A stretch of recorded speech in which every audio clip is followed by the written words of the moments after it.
ನಮಸ್ಕಾರ ಸ್ನೇಹಿತರೆ, ನಮ್ಮ ಮೋಟಿವೇಶನ್ ಮನ್ವಂತರ ಯೂಟ್ಯೂಬ್ ಚಾನೆಲ್ಗೆ ಸ್ವಾಗತ.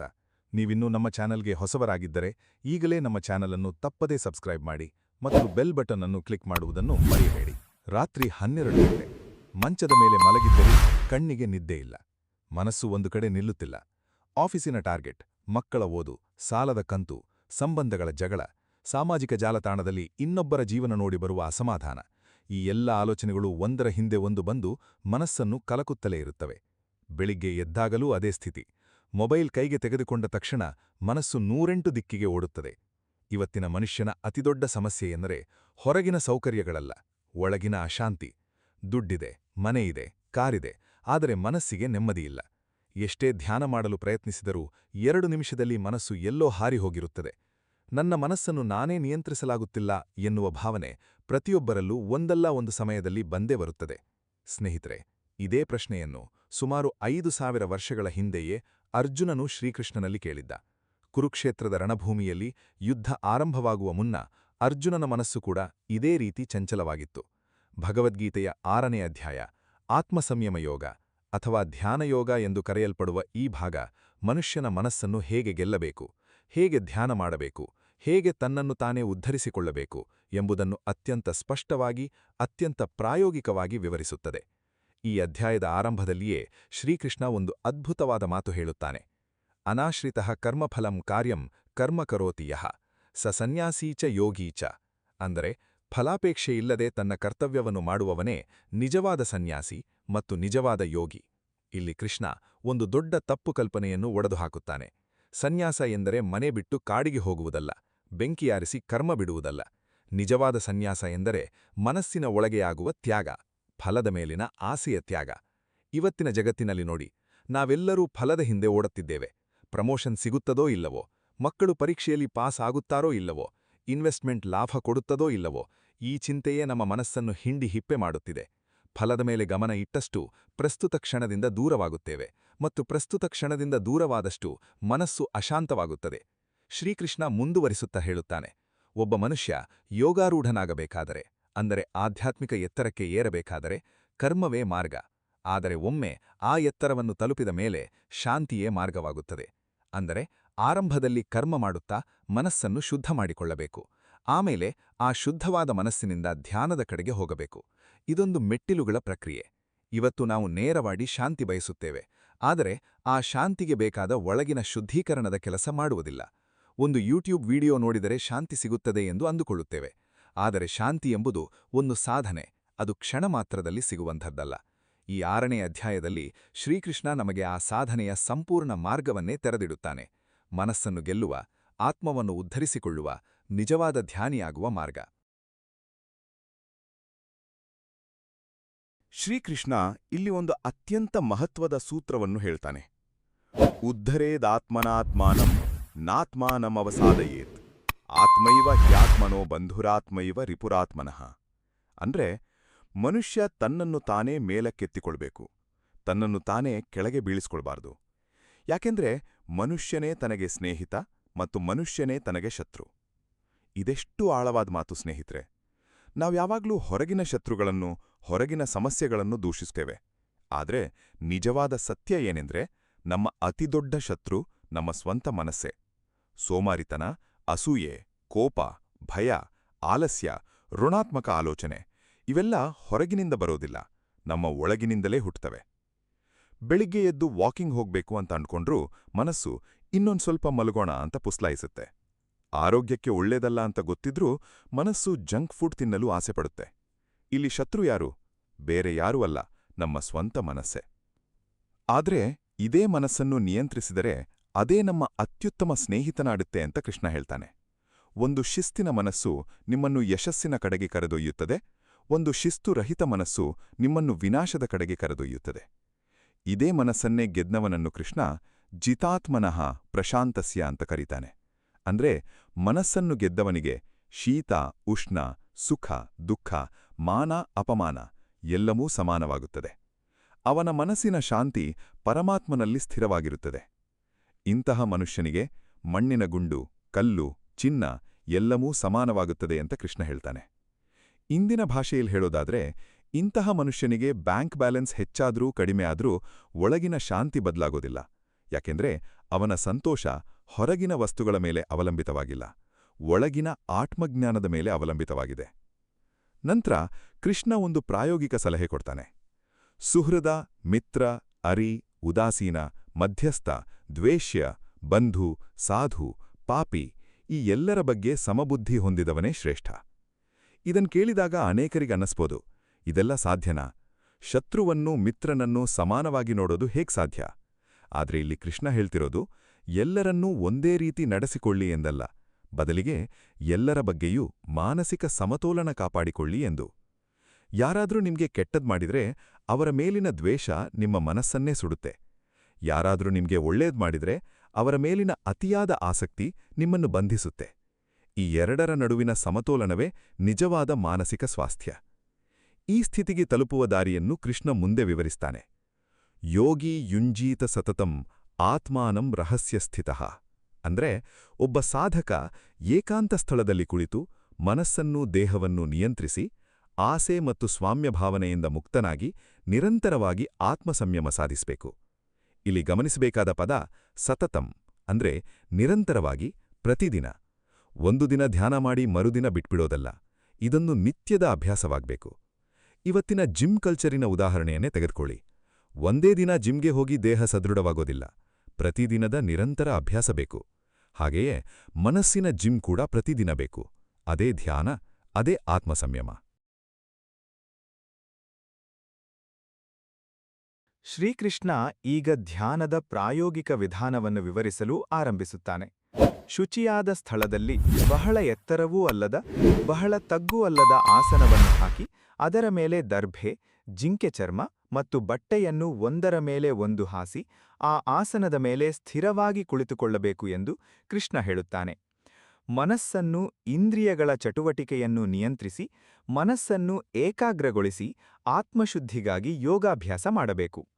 ದೇಹ, ತಲೆ, ಕುತ್ತಿಗೆಯನ್ನು ನೇರವಾಗಿ, ಸ್ಥಿರವಾಗಿ ಇಟ್ಟುಕೊಂಡು ಚಂಚಲವಾಗದೆ ಮೂಗಿನ ತುದಿಯ ಕಡೆಗೆ ದೃಷ್ಟಿನೆಟ್ಟು ಇತರ ದಿಕ್ಕುಗಳ ಕಡೆಗೆ ನೋಡದೆ ಕುಳಿತುಕೊಳ್ಳಬೇಕು ಎಂದು ಹೇಳುತ್ತಾನೆ.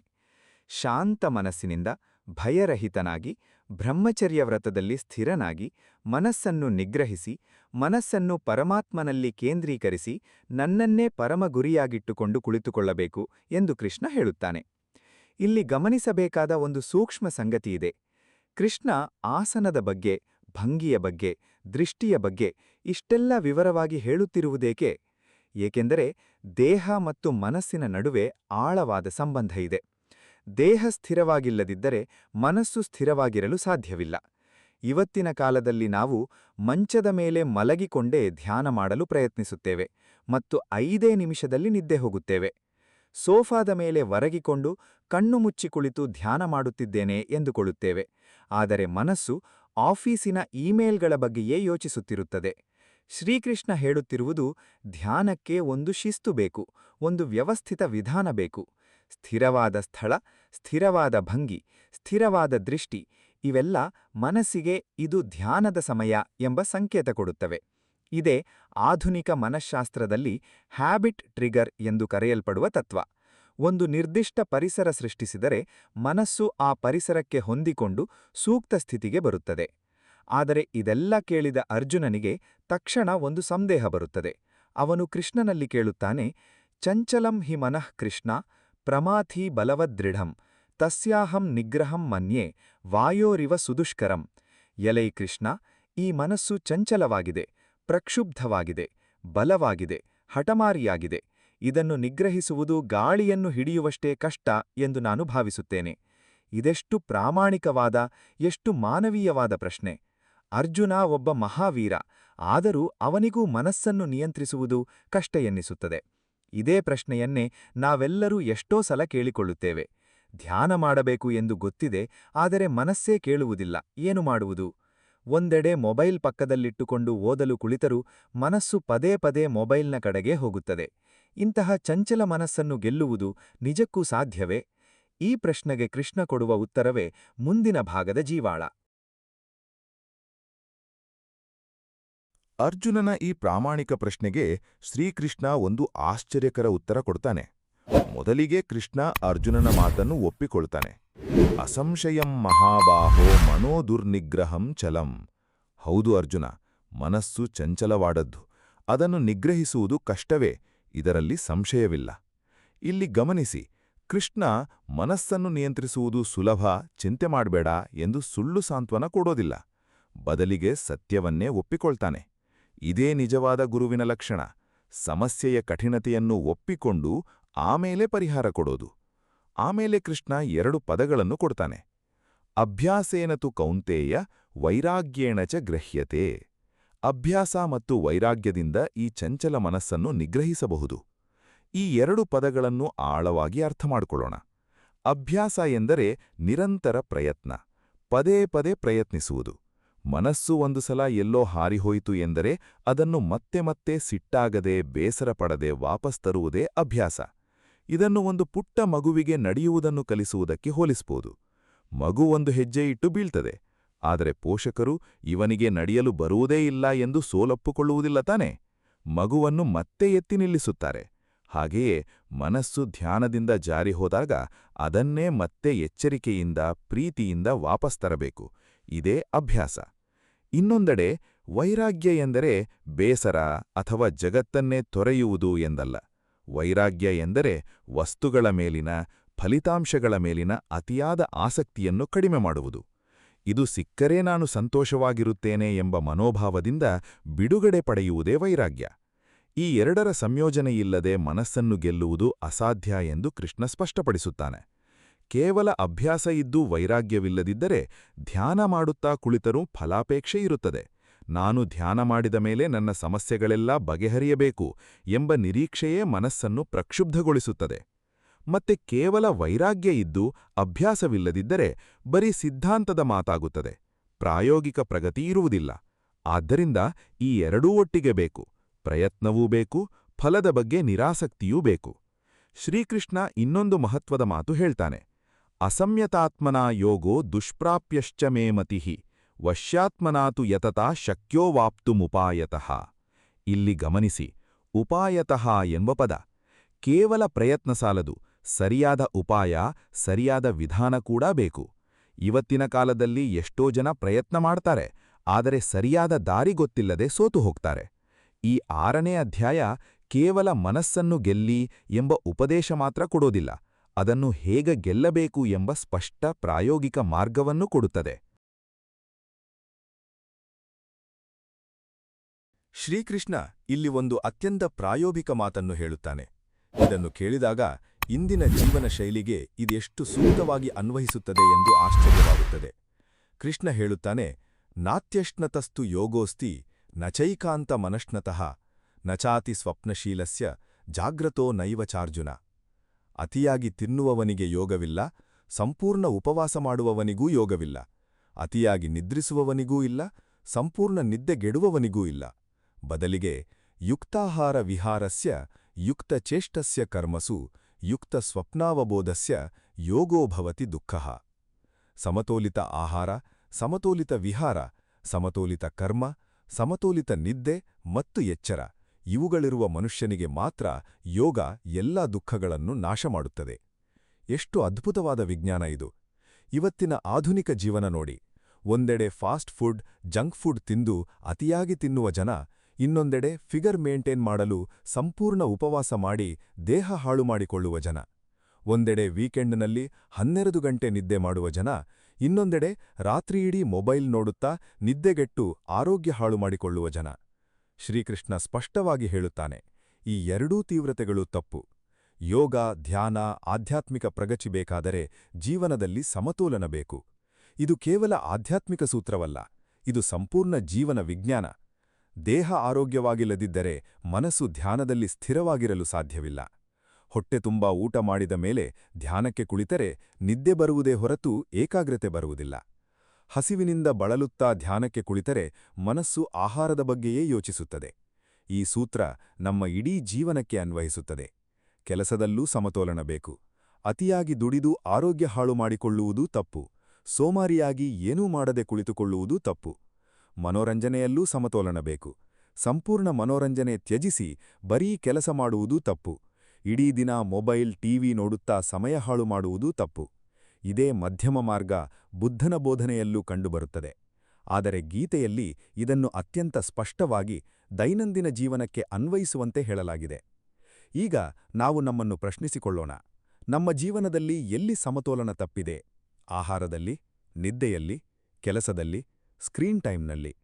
ಶ್ರೀಕೃಷ್ಣನ ಈ ಮಾತು ನಮಗೊಂದು ಕನ್ನಡಿಯಂತೆ ಕೆಲಸ ಮಾಡುತ್ತದೆ. ಈ ಸಮತೋಲನವನ್ನು ಸಾಧಿಸಿದ ಮನುಷ್ಯನಿಗೆ ಮಾತ್ರ ಮನಸ್ಸು ತನ್ನ ವಶದಲ್ಲಿ ಬರುತ್ತದೆ.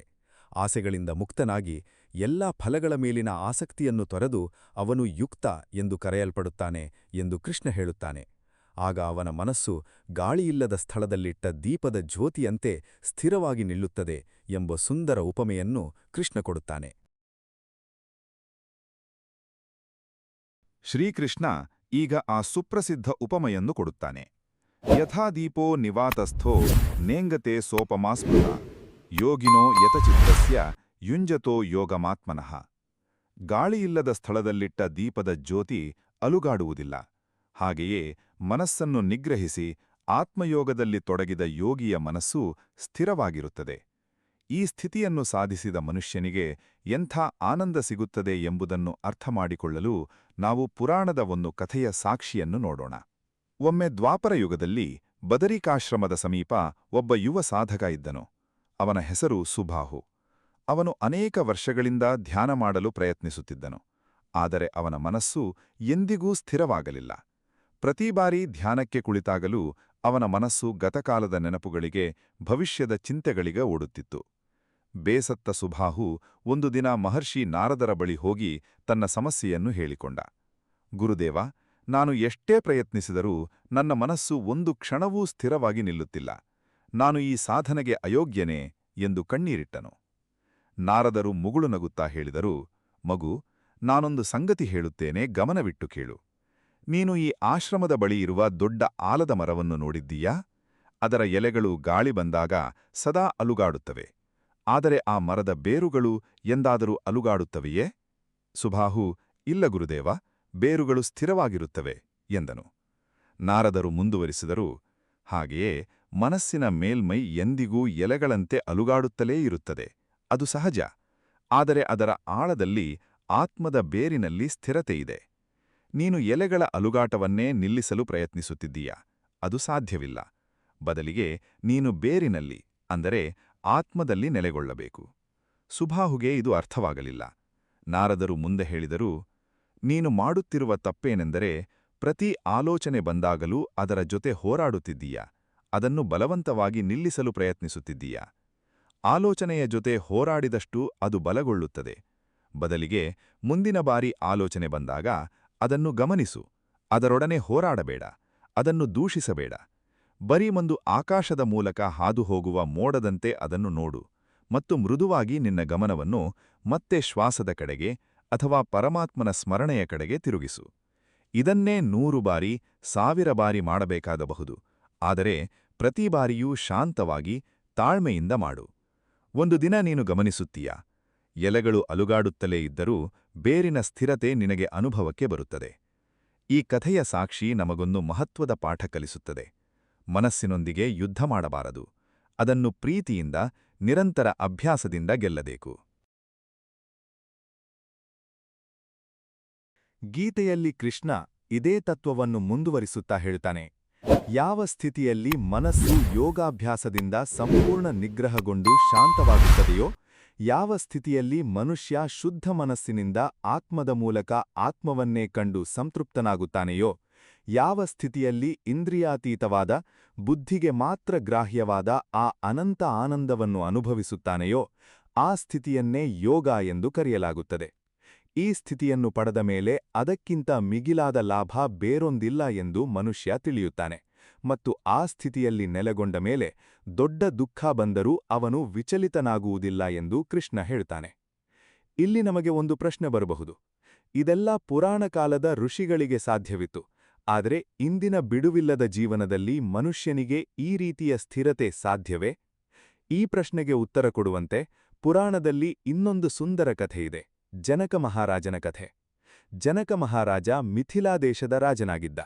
ಅವನಿಗೆ ರಾಜ್ಯದ ಸಂಪೂರ್ಣ ಜವಾಬ್ದಾರಿಯಿತ್ತು. ಆಡಳಿತ, ಯುದ್ಧ, ಪ್ರಜೆಗಳ ಪಾಲನೆ ಎಲ್ಲವೂ ಅವನ ಹೊಣೆ.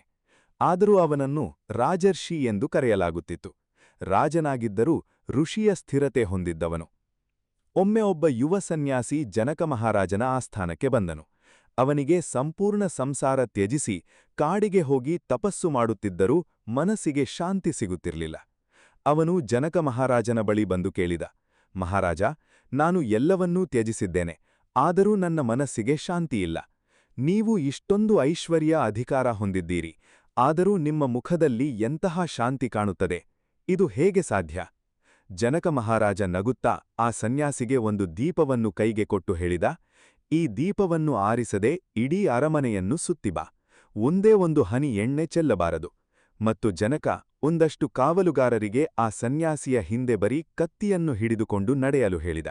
ಒಂದೇ ಒಂದು ಹನಿ ಎಣ್ಣೆ ಚೆಲ್ಲಿದರೆ ಶಿರಚ್ಛೇದ ಮಾಡುವಂತೆ ಆಜ್ಞೆ ಕೊಟ್ಟ. ಆ ಸನ್ಯಾಸಿ ಜೀವಭಯದಿಂದ ಪೂರ್ಣ ಏಕಾಗ್ರತೆಯಿಂದ ಆ ದೀಪವನ್ನು ಹಿಡಿದುಕೊಂಡು ಅರಮನೆ ಸುತ್ತಿ ಬಂದ. ಅವನು ಹಿಂತಿರುಗಿದ ಮೇಲೆ ಜನಕ ಕೇಳಿದ, ಅರಮನೆಯಲ್ಲಿ ಏನೇನು ನೋಡಿದೆ? ಎಷ್ಟು ನೃತ್ಯ, ಸಂಗೀತ, ಅಲಂಕಾರ ನಡೆಯುತ್ತಿತ್ತು? ಸನ್ಯಾಸಿ ಉತ್ತರಿಸಿದ, ಮಹಾರಾಜ, ನಾನು ಏನನ್ನೂ ನೋಡಲಿಲ್ಲ. ನನ್ನ ಗಮನ ಪೂರ್ತಿಯಾಗಿ ಆ ದೀಪದ ಮೇಲೆಯೇ ಇತ್ತು. ಒಂದೇ ಒಂದು ಹನಿ ಎಣ್ಣೆ ಚೆಲ್ಲಿದರೆ ನನ್ನ ತಲೆ ಹೋಗುತ್ತಿತ್ತು. ಆಗ ಜನಕ ಮಹಾರಾಜ ಹೇಳಿದ, ಇದೇ ನನ್ನ ಉತ್ತರ. ನಾನು ರಾಜ್ಯದ ಎಲ್ಲಾ ಕೆಲಸಗಳ ಮಧ್ಯೆ ಇದ್ದರೂ ನನ್ನ ಗಮನದ ಒಂದು ಭಾಗ ಸದಾ ಆ ಆಂತರಿಕ ದೀಪದ ಮೇಲೆ, ಅಂದರೆ ಆತ್ಮದ ಮೇಲೆ ಇರುತ್ತದೆ. ಹೊರಗಿನ ಎಷ್ಟೇ ಆಡಂಬರ ಇದ್ದರೂ, ಎಷ್ಟೇ ಜವಾಬ್ದಾರಿ ಇದ್ದರೂ ಒಳಗಿನ ಆ ಜಾಗರೂಕತೆ ಎಂದೂ ಬಿಟ್ಟು ಹೋಗುವುದಿಲ್ಲ. ಇದನ್ನೇ ಕಾಡಿಗೆ ಹೋಗದೆಯೂ ಸಾಧಿಸಬಹುದು. ಈ ಕಥೆ ನಮಗೆ ಕಲಿಸುವ ಪಾಠ ಬಹಳ ದೊಡ್ಡದು.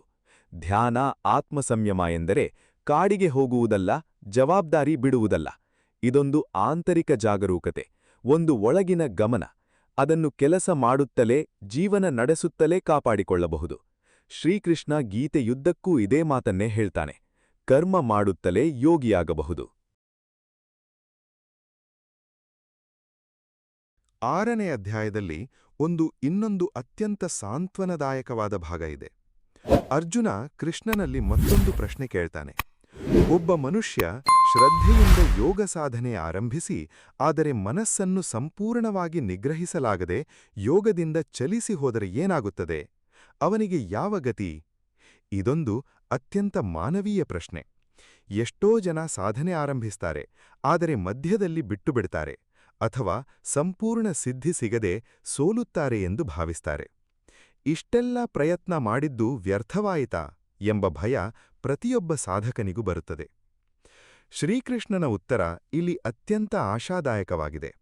ಅವನು ಸ್ಪಷ್ಟವಾಗಿ ಹೇಳ್ತಾನೆ, ನಹಿ ಕಲ್ಯಾಣಕೃತ್ ಕಶ್ಚಿದ್ ದುರ್ಗತಿಂ ತಾತ ಗಚ್ಚತಿ. ಒಳ್ಳೆಯ ಕೆಲಸ ಮಾಡುವ ಯಾರೂ ಎಂದಿಗೂ ದುರ್ಗತಿಗೆ ಹೋಗುವುದಿಲ್ಲ. ಮಗು, ಇದೆಷ್ಟು ದೊಡ್ಡ ಸಾಂತ್ವನ! ಆಧ್ಯಾತ್ಮಿಕ ಮಾರ್ಗದಲ್ಲಿ ಇಟ್ಟ ಒಂದೊಂದು ಹೆಜ್ಜೆಯೂ ವ್ಯರ್ಥವಾಗುವುದಿಲ್ಲ ಎಂದು ಕೃಷ್ಣ ಭರವಸೆ ಕೊಡ್ತಾನೆ. ಯೋಗಭ್ರಷ್ಟನಾದ ಮನುಷ್ಯ ಪುಣ್ಯಲೋಕಗಳನ್ನು ಪಡೆದು ಅಲ್ಲಿ ದೀರ್ಘಕಾಲ ವಾಸಿಸಿ ನಂತರ ಶುದ್ಧ ಮನೆತನದಲ್ಲಿ ಅಥವಾ ಜ್ಞಾನಿಗಳ ಮನೆತನದಲ್ಲಿ ಮತ್ತೆ ಜನ್ಮ ಪಡೆಯುತ್ತಾನೆ ಎಂದು ಕೃಷ್ಣ ಹೇಳ್ತಾನೆ. ಮತ್ತು ಆ ಜನ್ಮದಲ್ಲಿ ಅವನಿಗೆ ಹಿಂದಿನ ಜನ್ಮದ ಬುದ್ಧಿ ಸಂಬಂಧ ಮತ್ತೆ ದೊರೆಯುತ್ತದೆ ಮತ್ತು ಅವನು ಮತ್ತೆ ಆ ಸಿದ್ಧಿಗಾಗಿ ಪ್ರಯತ್ನಿಸುತ್ತಾನೆ ಎಂದು ಹೇಳ್ತಾನೆ. ಇಲ್ಲಿ ಒಂದು ಪೌರಾಣಿಕ ಸಾಕ್ಷಿಯನ್ನು ನೋಡೋಣ. ಸ್ವತಃ ಗೀತೆಯಲ್ಲೇ ಬರುವ ಒಂದು ಮುಂದಿನ ಶ್ಲೋಕದ ಪ್ರಸ್ತಾಪ. ಕೃಷ್ಣ ಹೇಳ್ತಾನೆ, ಪೂರ್ವಾಭ್ಯಾಸೇನ ತೇನೈವ ಹ್ರಿಯತೆ ಹ್ಯವಶೋಸಃ. ಅಂತಹ ಸಾಧಕ ತನ್ನ ಇಚ್ಛೆ ಇಲ್ಲದಿದ್ದರೂ ಹಿಂದಿನ ಜನ್ಮದ ಅಭ್ಯಾಸದ ಬಲದಿಂದಲೇ ಮತ್ತೆ ಆಧ್ಯಾತ್ಮದ ಕಡೆಗೆ ಸೆಳೆಯಲ್ಪಡ್ತಾನೆ. ಇದನ್ನು ಜೀವನದಲ್ಲಿ ನೋಡಬಹುದು. ಕೆಲವು ಚಿಕ್ಕ ಮಕ್ಕಳಿಗೆ ಚಿಕ್ಕ ವಯಸ್ಸಿನಲ್ಲೇ ದೇವಸ್ಥಾನ, ಪೂಜೆ, ಆಧ್ಯಾತ್ಮದ ಬಗ್ಗೆ ಸಹಜ ಆಸಕ್ತಿ ಇರುತ್ತದೆ, ಯಾರೂ ಕಲಿಸದೆಯೇ. ಕೃಷ್ಣ ಹೇಳ್ತಾನೆ, ಇಂತಹ ಸಾಧಕ ಮುಂದಿನ ಜನ್ಮದಲ್ಲಿ ಪೂರ್ವಜನ್ಮದ ಎಲ್ಲಾ ಸಾಧನೆಗಿಂತಲೂ ಮುಂದೆ ಹೋಗಿ ಸಿದ್ಧಿಯನ್ನು ಪಡೆಯುತ್ತಾನೆ. ಇನ್ನೊಂದು ಮುಖ್ಯ ಮಾತು, ಇಂತಹ ಯೋಗಿ ಎಲ್ಲಾ ಸಂತ ಪುರುಷರಿಗಿಂತಲೂ, ಜ್ಞಾನಿಗಳಿಗಿಂತಲೂ, ಕರ್ಮಿಗಳಿಗಿಂತಲೂ ಶ್ರೇಷ್ಠ ಎಂದು ಕೃಷ್ಣ ಘೋಷಿಸುತ್ತಾನೆ. ತಪಸ್ವಿಭ್ಯೋಧಿಕೋ ಯೋಗಿ ಜ್ಞಾನಿಭ್ಯೋಪಿ ಮತೋಧಿಕಃ. ಈ ಸಂದೇಶ ಇಂದಿನ ಜನರಿಗೆ ಎಷ್ಟು ಮುಖ್ಯವತ್ತಾ? ನಾವೆಷ್ಟೋ ಸಲ ಒಂದೆರಡು ದಿನ ಧ್ಯಾನ ಮಾಡಿ ಸಾಧನೆ ಆರಂಭಿಸಿ ಮನಸ್ಸು ಸ್ಥಿರವಾಗಲಿಲ್ಲ ಎಂದು ಸೋತು ಬಿಟ್ಟುಬಿಡ್ತೇವೆ. ನಾನೇನೂ ಸಾಧಿಸಲಿಲ್ಲ, ಇದೆಲ್ಲ ವ್ಯರ್ಥ ಎಂದು ಅಂದುಕೊಳ್ಳುತ್ತೇವೆ. ಆದರೆ ಶ್ರೀಕೃಷ್ಣ ಸ್ಪಷ್ಟವಾಗಿ ಹೇಳ್ತಾನೆ, ಆಧ್ಯಾತ್ಮಿಕ ಮಾರ್ಗದಲ್ಲಿಟ್ಟ ಪ್ರತಿ ಹೆಜ್ಜೆಯೂ ಶಾಶ್ವತವಾಗಿ ಉಳಿಯುತ್ತದೆ. ಇಂದು ನೀವು 5 ನಿಮಿಷ ಧ್ಯಾನ ಮಾಡಿದರೂ ಆ 5 ನಿಮಿಷ ಎಂದಿಗೂ ವ್ಯರ್ಥವಾಗುವುದಿಲ್ಲ. ಇದೊಂದು ಬ್ಯಾಂಕ್ ಖಾತೆಯಲ್ಲಿ ಹಣ ಸಂಗ್ರಹಿಸಿದಂತೆ. ಪ್ರತಿ ಸಣ್ಣ ಪ್ರಯತ್ನವೂ ಸಂಗ್ರಹವಾಗುತ್ತಾ ಹೋಗುತ್ತದೆ, ಒಂದು ದಿನ ಪೂರ್ಣ ಫಲ ಕೊಡುತ್ತದೆ. ಈ ಭರವಸೆಯೇ ಗೀತೆಯ 6ನೇ ಅಧ್ಯಾಯದ ಅತ್ಯಂತ ಸುಂದರವಾದ ಕೊಡುಗೆ. ಪ್ರಯತ್ನ ಎಂದಿಗೂ ವ್ಯರ್ಥವಾಗುವುದಿಲ್ಲ ಎಂಬ ಆಶಾವಾದ. ಶ್ರೀಕೃಷ್ಣ ನಮಗೆ ಕಲಿಸಿದ್ದೇನು? 1. ನಿಜವಾದ ಸಾಧಕ ಎಂದರೆ ಫಲಾಪೇಕ್ಷೆಯಿಲ್ಲದೆ ಕರ್ತವ್ಯ ಮಾಡುವವನು. 2. ನಮ್ಮ ಮನಸ್ಸೇ ನಮ್ಮ ಅತ್ಯುತ್ತಮ ಸ್ನೇಹಿತ, ಅದೇ ನಮ್ಮ ಅತ್ಯಂತ ಕೆಟ್ಟ ಶತ್ರುವಾಗಬಹುದು. ಇದು ನಮ್ಮ ಆಯ್ಕೆ. 3. ಮನಸ್ಸನ್ನು ಗೆಲ್ಲಲು ಅಭ್ಯಾಸ ಮತ್ತು ವೈರಾಗ್ಯ ಎರಡೂ ಬೇಕು. 4. ಜೀವನದಲ್ಲಿ ಸಮತೋಲನವಿಲ್ಲದೆ ಆಧ್ಯಾತ್ಮಿಕ ಪ್ರಗತಿ ಸಾಧ್ಯವಿಲ್ಲ. 5. ಆಧ್ಯಾತ್ಮಿಕ ಮಾರ್ಗದಲ್ಲಿಟ್ಟ ಪ್ರತಿ ಹೆಜ್ಜೆಯೂ ಶಾಶ್ವತ, ಎಂದಿಗೂ ವ್ಯರ್ಥವಾಗುವುದಿಲ್ಲ. ಈ ಪಾಠಗಳನ್ನು ಇಂದಿನ ಜೀವನಕ್ಕೆ ತಂದಾಗ ಏನಾಗುತ್ತದೆ ಎಂದು ಯೋಚಿಸಿ. ನಿಮಗೆ ಪ್ರತಿದಿನ ಬೆಳಿಗ್ಗೆ ಎದ್ದ ಕೂಡಲೇ ಮೊಬೈಲ್ ಕೈಗೆ ತೆಗೆದುಕೊಳ್ಳುವ ಬದಲು ಕೇವಲ 10 ನಿಮಿಷ ಮೌನವಾಗಿ ಕುಳಿತು ಶ್ವಾಸದ ಮೇಲೆ ಗಮನ ಇಟ್ಟರೆ ಏನಾಗುತ್ತದೆ ಎಂದು ಊಹಿಸಿ.